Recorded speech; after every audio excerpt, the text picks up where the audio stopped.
Hey guys, I'm just recording this after I beat Outer Wilds, which I thought was a great game.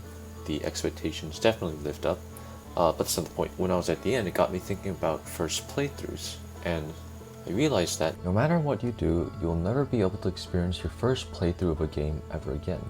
Now, you might be saying, well, isn't that obvious? Yeah, it's obvious in the sense that you'll never be able to rid your memory of a game you completed and play it again. You could say the same thing about the second playthrough or the third playthrough.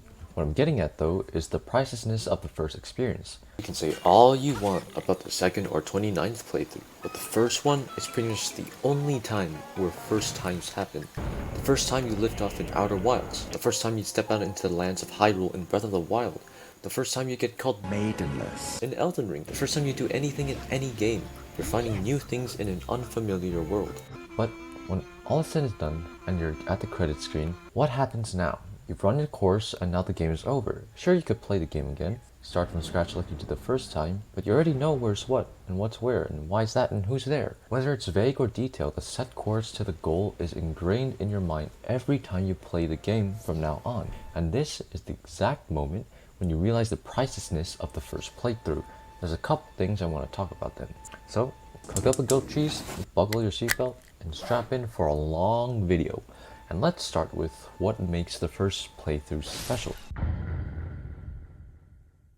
Well, without a doubt, the first go at a game is the only time you can truly explore everything, assuming you do. Look at Elden Ring. As much as Elden Ring is about dying and kicking boss butt, it's also about exploring the lands between and finding things by and for yourself. Like, take a look at one of my favorite moments from the game. When I first took this elevator down, I expected it to lead to some dungeon or some small cave system, right? When I realized how long it was taking and how fast it was speeding down, I started to suspect that something was going to be different.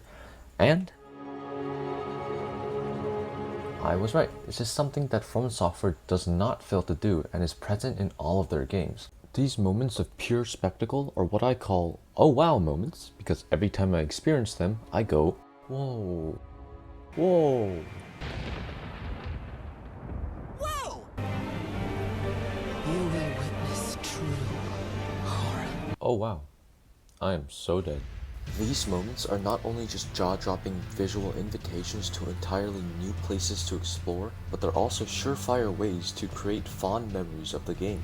Go to any living being that has ever played a Souls game and ask them what they remember most about what they played. Apart from dying, they almost 100% guaranteed will mention these moments of spectacle because they're just that breathtaking and easy to remember. That's the key word here, remember. You remember when you were first introduced to Liurna of the Lakes. You remember when you first reached the Lost Woods. But you also remember all these moments on the second playthrough, and the third, and the fourth. And at that point, it doesn't have that same wow factor it used to have. So bottom line, the first playthrough is where cool things happen. But there are some things that can spoil those things. Guides being a big part of that. Now what you have to understand is that using guides is in such a gray area. First of all, the times when you think guides are alright to use are so much more different than when I think using guides is alright. You might think using guides is fine when you're trying to beat Hollow Knight, but I might not. You might not think that using guides to beat Mario is fine when I might. Plus, there's just a whole nother world when you take into account completionist runs, where there's absolutely no way you 100% a game without looking up a guide on where all the Koroks or the moons are. Guide usage is so subjective and also at times universally agreed upon on when to use them that trying to define a set rule for using guides is near impossible to cater to everyone. But there is one generalization that I think most people would agree with, and it's when you give up too fast on a challenge and resort to these guides. This is where I think guides become detrimental to your first playthrough. You see, when someone uses a guide, they're trading in what could be moments of triumph for time and convenience. It becomes a problem when a player uses a guide and trades a moment of triumph that is essential to the experience that the developers designed the game around, all for an hour or so of mindless beelining to the goal area so you don't have to do any work. This happened to me with Elden Ring. I cheesed a whole bunch of bosses which left a more or less sour taste in my gamer buds, and I used guides to figure out where to go, which the irony of me playing an open world game just to use a guide is just truly unbridled Maidenless. behavior. And now because of that, I can't say that I've experienced Elden Ring to the best I could have. And I'm not sure I can get that optimal first playthrough back from a game that's not only the best of this year, but also one of the best of all time. That feeling really sucks. So you can see why abusing guides can really ruin your only first shot at a game. Now, before I get to my final point, there's a certain genre of games that sticks out in this discussion of first playthroughs, and that's roguelikes. So if you don't know, roguelikes are games based off dungeon crawling through procedurally generated levels, all to keep every level feeling a bit different. So you might be wondering, well, doesn't this kind of sidestep the phenomenon of the first playthrough, since every level has basically been unexplored? When you explore, let's say in Spelunky, you're exploring unique levels every time, so that should avoid the issue, right? Well, to answer that, let's do some sort of experiment. Can you honestly tell me that exploring this level is a completely new field than exploring this level? No, you can't. And no shade to Spelunky, or any roguelike for that matter. It's obvious that roguelikes are more about progression through death, instead of that feeling of finding new things. But my point is, yeah, these Spelunky levels are certainly unique, but that doesn't exactly mean they're new. See, exploration isn't just restricted to the world in which you run, swing, or strut in. I'm also talking about the underlying things, the mechanics of the game, the music,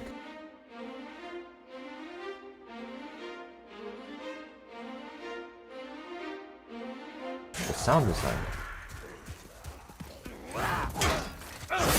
the visual style. And with that said, what I guess I'm really getting at here is familiarity and remembrance with the game overall. And again, that keyword appears, remembrance. And so we've come to the final point of discussion. Replayability. One of the key factors that goes into considering the value of a game. So it either keeps you coming back to play more, or what keeps the game on the shelf. And it's basically a developer's weapon for combating this first playthrough phenomenon. This is often where developers lock out certain content out until after the first playthrough, so after you complete your first run of the game, you have more things to chase after, even though technically was achievable in the first place. A great example is Mario Odyssey. Are you going to get every single moon on your first playthrough? Unless you have some sort of sixth sense for locating moons, you're not going to take your time getting all of them because you're going to be more focused on completing the level and exploring every nook and cranny you can. You're not going to do this stupid jump rope thing just because you want one moon. No, you're going to explore every street corner of New Donk City, every alleyway, every freaking manhole, trash can. Another example, Legend of Zelda Breath of the Wild. When you first beat this game, you feel like you just completed a huge journey, right? But then you look at your map and see that your percentage of completion is just barely over 31%. 100 hours of the game and still 30%? You've only just scratched the surface of what this game has to offer. Look at this, there's so much to do. I didn't even know that there were medals of honor for beating the bosses. And I've been playing this for almost 250 hours. That's how expansive this game's completion content is. But the question stands. Is it better to leave a game as you first experienced? Or is it better to wring out all a game has to offer until there's nothing left? Well, it's up to you. By now it's probably sounded like I think the first playthrough is the best, but that's just not true. You could enjoy the second just as or even more than the first run. My point is, first playthrough offers something that others don't and will never. True exploration. Exploration of the world, exploration of the mechanics, exploration of everything. So, to wrap up, the first playthrough is one of a kind. It's the only time you can truly experience exploration of a totally new world. There's gonna be some bumps and obstacles, yeah, but don't immediately resort to the IGN guide.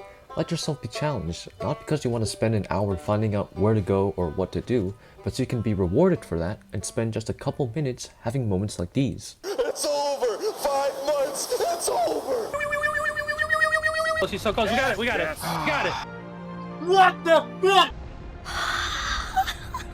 Those moments don't happen every time, but when they do, trust me, it'll get you feeling like you're on the top of the world. So for the last time, the first playthrough is a special one, so make sure to treat it that way.